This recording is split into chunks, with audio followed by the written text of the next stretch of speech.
Baik, kembali dalam berita wilayah. Situasi banjir di Kelantan sedikit berkurang. Bagaimanapun Pasir Mas masih menjadi jajahan paling teruk terjejas banjir setakat ini. Bagi mengetahui situasi semasa banjir di Kelantan, kita bersama rakan wartawan Amirul Hafiz Rosli. Silakan, Amirul. Baik, terima kasih Dias. Ketika ini saya berada di Pusat Pembinaan Sementara PPS di SMK Agam Melati, Pasir Mas untuk meninjau keadaan terkini banjir di Kelantan. PPS ini menjadi lokasi lawatan Perdana Menteri Datuk Seri Anwar Ibrahim petang tadi. Di PPS ini menempatkan 700 penduduk terjejas banjir daripada 218 keluarga. Bagi situasi banjir di Kelantan pula, jumlah penduduk terjejas banjir sedikit menurun kepada 20,640 orang setakat pukul 4 petang berbanding lebih 21,000 orang tengah hari tadi. Kesemua mereka daripada 6,730 keluarga itu berlindung di 54 pusat pembinaan sementara PPS di 4 daerah.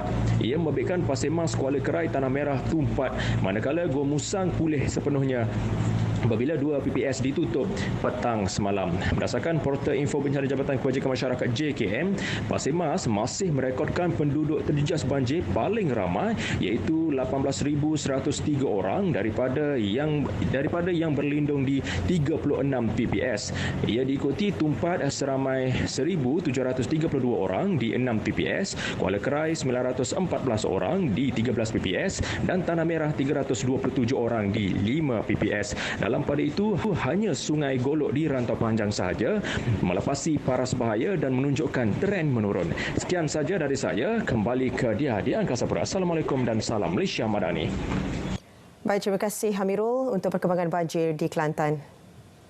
Baik, untuk perkembangan seterusnya, penduduk terjejas banjir yang ditempatkan di Pusat Pemindahan Sementara PPS Hulu Terengganu diminta patuhi langkah pencegahan kawalan kendiri sekiranya bergejala COVID-19. Pegawai Daerah Hulu Terengganu Lizan Cik Mak berkata, setiap PPS dibekalkan dengan kit ujian kendiri COVID-19 dan sehingga kini tiada laporan jangkitan COVID-19 melibatkan penduduk terjejas banjir di PPS.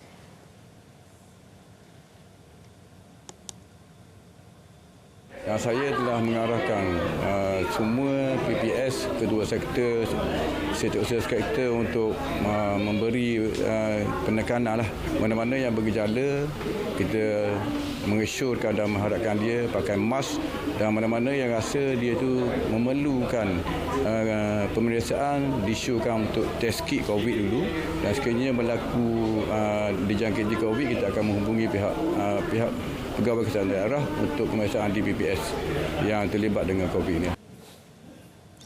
Beliau ditemui di Hulu Terengganu. 2 keluarga di Kampung Pengkalan Jering, Dungun yang terperangkap banjir selepas air sungai melimpah dan naik secara mendadak di kawasan rumah mereka berjaya diselamatkan malam tadi.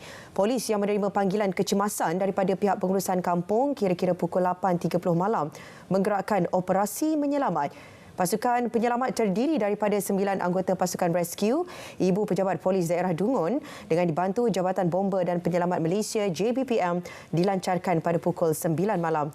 Mereka menggunakan sebuah bot berdepan pelbagai kesukaran selepas terpaksa melalui jarak perjalanan kira-kira 1.5 km dalam keadaan gelap dan arus banjir yang deras.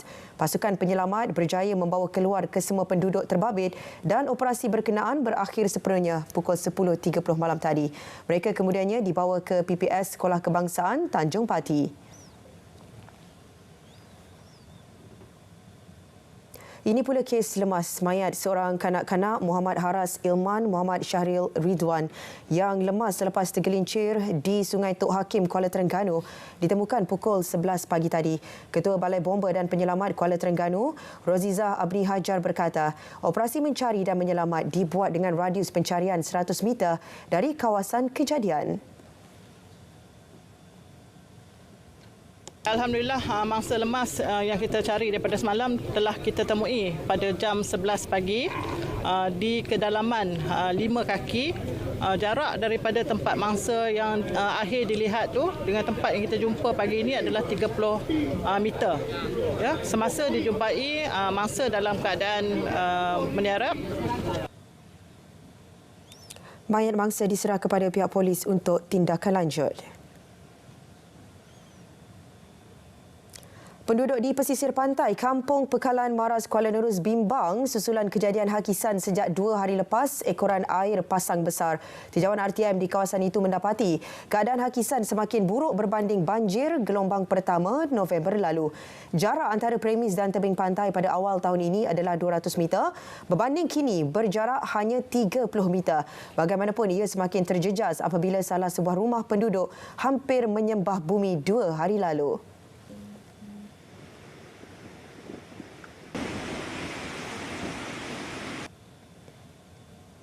Situasi kalau ikutkan sebelum ni, mana kalau nak ikut pada jarak patah ni memang jauh lah.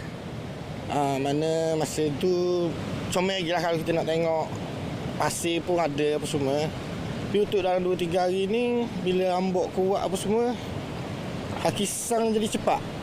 Mana dia kau dekat sangat nak pergi ke rumah. Dekat-dekat area rumah ni kan. Bimbang. Kalau ikut pada bimbang tu memang bimbang, nak tidur pun masalah jugalah. Sebelum ini beberapa buah rumah dan bangsal kayu hanyut di bawah arus ombak. Penduduk menyifatkan ia adalah kejadian terburuk dalam tempoh 10 tahun. Laluan di Jambatan Jalan Temerloh Jerantut ditutup kepada semua jenis kenderaan ekoran hakisan tanah di permukaan dinding penampan jambatan. Menurut laporan laman sesawang Jabatan Kerja Raya JKR Daerah Temerloh, hakisan berlaku disebabkan arus deras air banjir yang berlaku pada pukul 10 malam tadi. Runtuhan tersebut dikategorikan sebagai kritikal dan tidak selamat dilalui oleh semua kenderaan. Orang ramai boleh menggunakan laluan lencongan ke jambatan baru yang dibuka 2 hala untuk sementara waktu. Ketika ini pihak JKR sudah memasang tanda amaran lencongan di tapak runtuhan tersebut dan pemantauan berterusan dilakukan dari semasa ke semasa. 14 keluarga melibatkan lebih 30 penduduk orang asli suku kaum Temiar di Kampung Teluk Untung, rancangan pengumpulan semula RPS Kuala Betis Go Musang, berdepan masalah untuk mencuci rumah yang dipenuhi lumpur akibat banjir. Ia berikutan terputus bekalan air sejak 3 hari lalu. Tinjauan RTM mendapati usaha mereka untuk membersihkan rumah masing-masing tergendala. Oleh sebab itu, mereka belum boleh pulang ke kediaman sendiri. Sebahagian mereka menjadikan Dewan Orang Ramai atau Rumah Buluh sebagai tempat tinggal sementara. Sekarang ni kita susah nak cuci lah rumah sebab tak ada air. Jadi kita biar macam ni dululah. Selalu memang tak ada air kat sini? Ada air tapi dah banjir ni. Tak ada lah air kita nak cuci. Kita tidur tu sebelah rumah papan tu sebab air tak naik lagi. Kita bantuan cuci ini cepatlah. Lagi ini air semua berapa hari sudah tiada lah. Kami kita biarlah macam ni, kita cuci lah macam ni. Tunggu ada air untuk cuci lah. Harap-harap kalau ada bantuan, minta bantuan di sini datang lah cuci. Pertama 2014 saya masuk kecil, saya masa itu. Masa sekarang masa kedua banjir. Pengerusi Jawatan Kuasa Pembangunan Keselamatan Kampung Orang Asli RPS Kuala Betis, Sudin Regan berkata, kira-kira 120 keluarga orang asli di kawasan ini menggunakan pelbagai punca air termasuk air telaga, air tandak dan air sungai. Kepada pihak agensi-agensi yang terlibat untuk membawa air bagi membersihkan rumah-rumah yang terkesan dengan banjir ini. Jadi saya merayu sangat pihak-pihak yang boleh membantu, datang membantu membawa air untuk mereka membersihkan rumah mereka. Mohon segera. Sementara itu, Adun Galas Muhammad Syabuddin Hashim berkata pihaknya mendapat makluman bahawa operasi pengeluaran air terawat di loji rawatan air di beberapa kawasan termasuk RPS Kuala Betis terpaksa dihentikan ekoran muka sauk tersumbat kesan peningkatan paras Sungai Betis pada 24 Disember lalu. Menurutnya, kerja-kerja pencucian sedang dijalankan.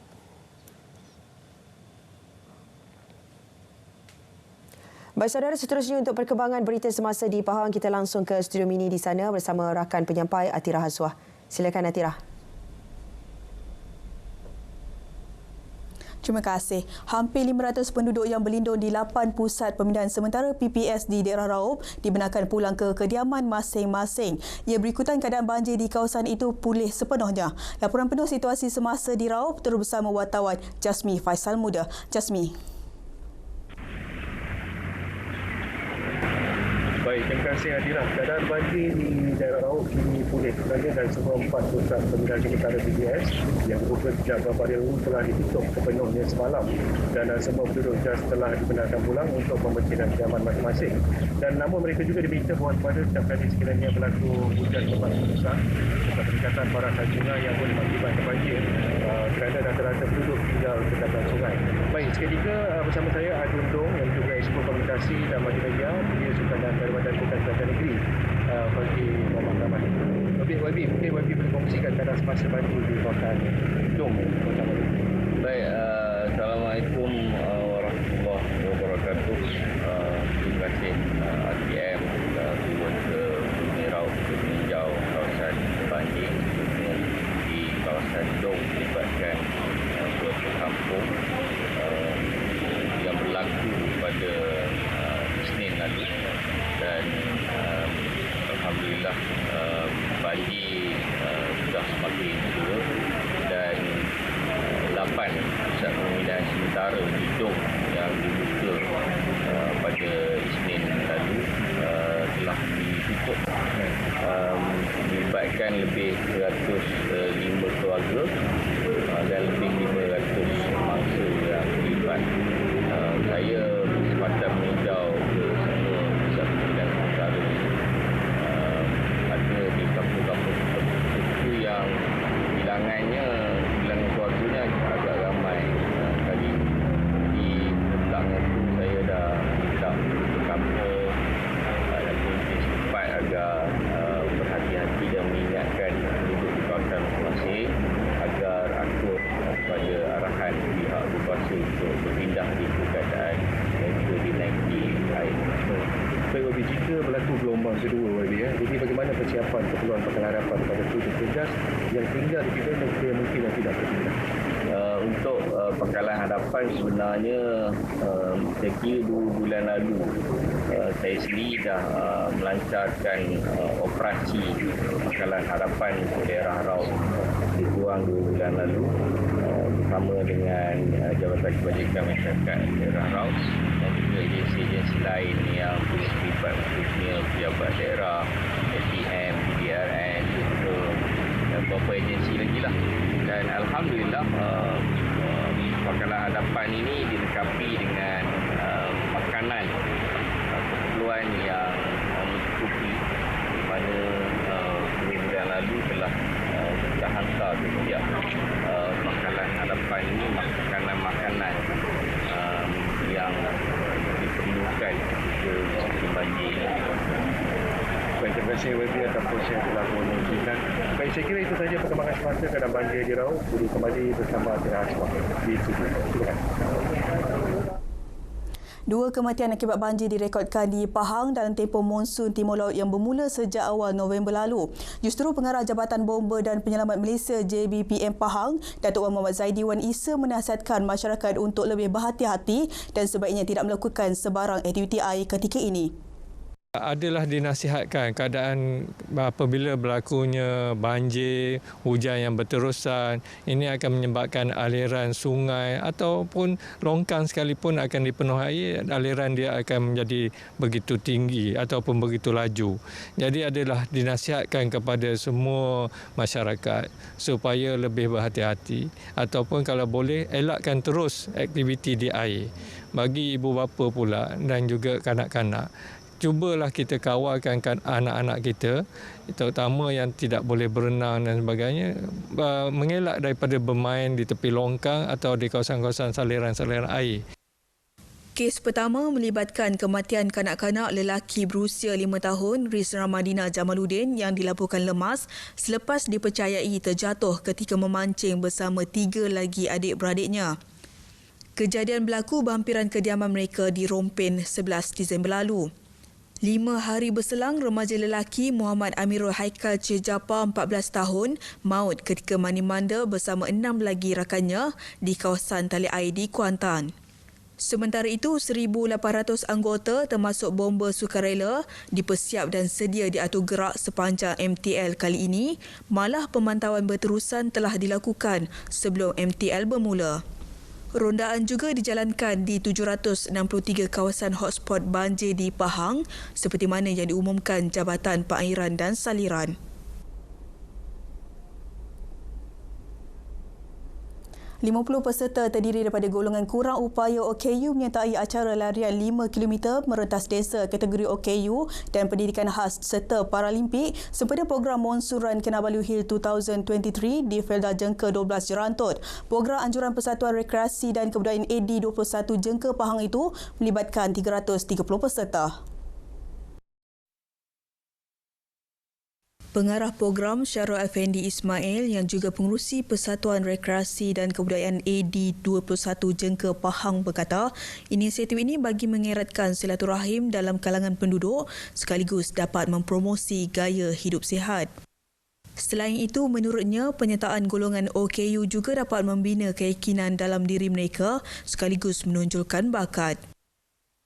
Bila potensi mereka dari bidang sukan ni dah dicungkil bakat mereka, kita nampak sebenarnya OKU ni bukan satu sisi saja mereka kurang upaya, tapi sebenarnya mereka ada kelebihan di sisi yang lain dan sebenarnya mereka sama masyarakat yang sekeliling, kehidupan mereka sepatutnya sama. Mereka tak boleh terhimpit dengan kurang upaya tu saja. Tapi mereka sebenarnya boleh menunjukkan bakat bila ada kategori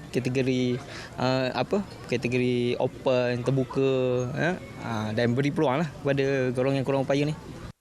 4 kategori dipertandingkan dalam program ini.